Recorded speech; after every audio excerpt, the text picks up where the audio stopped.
شہادت کی مجلس ہے مولا تقی کی۔ جب میرے مولا حسن مجتبیٰ نے 2 گھونٹ زہر کے لیے نا تو وہ کاسا زمین پہ رکھتے ہوئے فرمایا تیری مراد پوری ہو جائے گی، جو تو چاہتی ہے نا وہ پوری ہو جائے گی۔ یہی کیفیت عزادارو مولا محمد تقی کی ہے۔ امام کو زہر دیا ہے زوجہ نے، اور امام کم سن ترین امام 28 سال میں شہید ہو رہے ہیں۔ کم سن ترین امام ان سے کم عمر کوئی امام شہید نہیں ہوا۔ اور مولا کو جب شہید کر دیا گیا تو امام علی نقی نے غسل و کفن دیا، اور غسل و کفن دے کر جب جنازہ اٹھا تو جنازے میں ایک بڑی تعداد تھی جو شریک تھی، مگر چاہنے والوں نے دیکھا کہ امام علی نقی کی آنکھوں میں آنسو ہیں جو رک نہیں رہے، تو ایک چاہنے والے نے بڑھ کر کہا مولا آپ صابر امام ہیں، تو فرمایا میں اپنے بابا کے جنازے پہ اس لیے رو رہا ہوں کہ ایک جنازہ کربلا میں 3 دن بے گور و کفن رہا، کوئی نہ تھا جو میرے جد حسین کے جنازے کو دفناتا۔ اجر و کمال اللہ، آپ کی آوازیں بلند ہیں، اللہ آپ کو اس کا اجر و ثواب عطا فرمائے۔ امام محمد تقی کے جنازے میں لوگ شریک تھے، انہیں قبر کے حوالے کیا گیا۔ آج مزار ہے کاظمین میں مولا تقی کا، لیکن عزادارو سلام ہو اس بیٹے پر جو بابا کے جنازے پر آیا ہے اور جنازہ پہچانا نہیں جا رہا ہے۔ میرے مولا حسین پر اتنے گھوڑے دوڑائے گئے، اجر و کمال اللہ، اجر و کمال اللہ۔ خدا کسی غم میں نہ رلائے سوائے غم اہل بیت میں رونے رلانے والوں میں قرار دے۔ چلیے کچھ دیر کے لیے کربلا چلیے۔ حسین حسین میرے مولا کربلا کے میدان میں جب تنہا رہ گئے نا، اور ہزاروں زخم مولا کے تن مبارک پر لگ چکے، تو مولا حسین سے گھوڑے پر بیٹھا نہیں جا رہا تھا۔ کبھی دائیں گرتے تھے تو زین کو پکڑ کے سنبھلتے تھے، کبھی بائیں گرتے تھے تو زین کو پکڑ کے سنبھل جاتے تھے۔ اس کیفیت میں حسین ابن علی ہیں۔ 6 مہینے کا سفر کرنے والا، 6 مہینے سے سفر پر ایک مسافر ہے جو کوفے کا رہنے والا ہے۔ جب وہ کوفے میں داخل ہوا تو اس نے کیا دیکھا کہ بازار بند ہیں، دکانیں بند ہیں، کوئی مرد نظر نہیں آ رہا۔ سوچنے لگا کوفے والے کہاں چلے گئے، کوئی طاعون آ گیا، کوئی بیماری آ گئی۔ سوچتے ہوئے گھر میں داخل ہوا تو بیٹی نے بڑھ کر استقبال کیا۔ پہلا سوال بیٹی سے کہا بیٹا یہ کوفے والے کہاں چلے گئے؟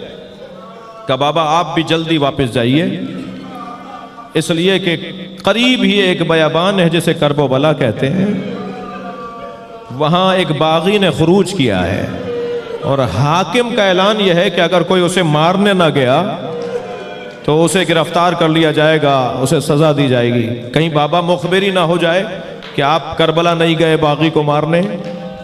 عبداللہ ابن عفیف ازدی کہتا ہے مجھے سمجھ میں نہیں آیا کہ یہ کون ہے، کون باغی ہے جسے مارنے کے لیے ایسے لے جایا جا رہا ہے، مگر مجھے اپنی جان عزیز تھی، مجھے اپنا گھرانہ عزیز تھا۔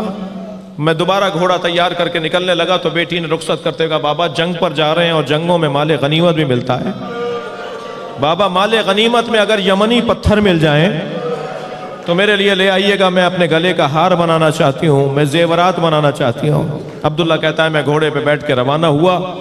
جب میں کوفے سے نکلا تو ایک علیحدہ تاریخ تھی، لیکن جب کربلا پہنچا تو عصر عاشور تھا، عاشور کا دن تھا اور عصر کا وقت تھا۔ میں جب کوفے سے کربلا پہنچا اور عاشور کے دن پہنچا تو میں نے دیکھا کہ ہزاروں کا لشکر ہے جو ایک شخص کو مارنا چاہتا ہے، اور وہ شخص تنہا ہو چکا ہے، اس کے سارے آوان و انصار مارے جا چکے ہیں۔ اس کی کیفیت یہ ہے کہ اس کا امامہ کھل کے گردن میں آ گیا ہے، اس کے بدن پر سینکڑوں زخم لگ چکے ہیں، مگر اس کا روب اتنا ہے، اس کا جلال ایسا ہے، وہ جہاں گھوڑا موڑتا ہے فوجیں بھاگنے لگتی ہیں۔ میں نے ایک بھاگتے ہوئے سپاہی سے پوچھا تم اس سے ڈرتے کیوں ہو؟ یہ تو اکیلا ہے، تم اس سے ڈرتے کیوں ہو؟ تو وہ کہنے لگا تمہیں نہیں پتا اس کے ایک بھائی کا نام عباس ہے۔ عبداللہ کہتا ہے پھر بھی مجھے سمجھ میں نہیں آیا کہ آخر یہ کون ہے، مجھے تو بس اتنا پتا تھا کہ اسے مار دیں گے تو جنگ تمام ہو جائے گی، اسی کو مارنے کے لیے سارا لشکر جمع ہے، یہ باغی ہے، اس نے خروج کیا ہوا ہے۔ عبداللہ کہتا ہے میں نے اپنا گھوڑا ان کے گھوڑے کے پیچھے لگایا، وہ آگے جا رہے تھے، میں آہستہ آہستہ ان کے قریب ہوتا چلا گیا، چند ذراع کا فاصلہ رہ گیا تھا چند زرہ کا، چند ہاتھوں کا فاصلہ رہ گیا تھا. میں نے دیکھا ان کا گھوڑا آگے ہے اور میں پیچھے ہوں. مجھے محسوس ہوا کہ میں حملہ کر کے انہیں مار سکتا ہوں. میں نے جیسے ہی تلوار نکال کے ارادہ کیا کہ گھوڑے کو ایڑ لگاؤں، انہوں نے مڑ کر مجھے دیکھا اور کہا عبداللہ قریب آؤ. میرے ہاتھ پیر کانپنے لگے، یہ کون ہے جو میرے نام سے مجھے پکارتے ہیں؟ میں رک گیا تو پھر آواز آئی عبداللہ قریب آؤ. میں نے آگے بڑھنے سے گریز کیا، خوف آ رہا تھا مجھے. تو انہوں نے ہاتھ سے انگوٹھی اتاری اور کہا یہ عقیق یمنی ہے، اپنی بیٹی کو جا کے دینا اور کہنا میں باغی نہیں ہوں، میں زہرا کا لال حسین. اجرکم اللہ، اجرکم اللہ. جیسے ہی عبداللہ کو معلوم ہوا کہ یہ حسین ابن علی ہے، فوراً تلوار نکال کے مولا کے گرد حفاظت کے لیے چکر کاٹنے لگا. مولا نے کہا قریب آؤ عبداللہ، قریب آؤ. واپس چلے جاؤ، واپس چلے جاؤ. کہا مولا میں آپ کو تنہا چھوڑ کر کہاں چلا جاؤں؟ کہا عبداللہ واپس چلے جاؤ، چند دنوں بعد میری بہن زینب آئے گی، اسے کچھ چادریں لا کر دے دینا، میری بہنوں کے سروں پر چادریں نہیں.